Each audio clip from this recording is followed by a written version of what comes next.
So on Friday, April 26th, which was the fourth day of Passover this year, um, about 3 dozen rabbis, a combination of Americans and Israelis, came with a truckload of rice and flour um, to the Erez crossing.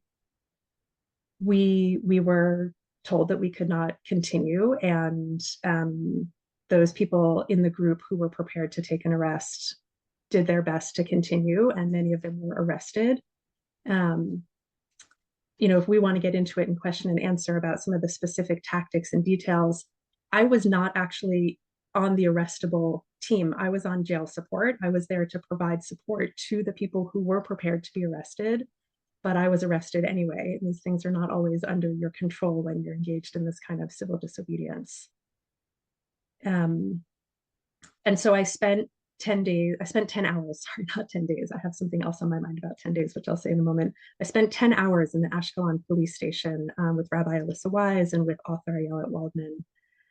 And part of what struck me was, to be totally honest, how scared I was, even though I'm a person of profound privilege in the state of Israel. I'm white, I'm Jewish, I'm Ashkenazi.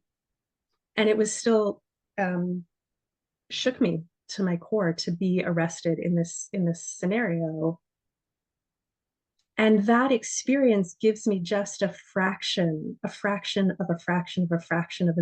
an understanding, having just read the New York Times headlined article today about the thousands of Palestinians who are being detained in Israel right now, handcuffed, blindfolded, stripped down, the sheer horror and trauma that people are being subjected to, whether they're in prisons, whether they're imprisoned in Gaza or imprisoned inside Israel.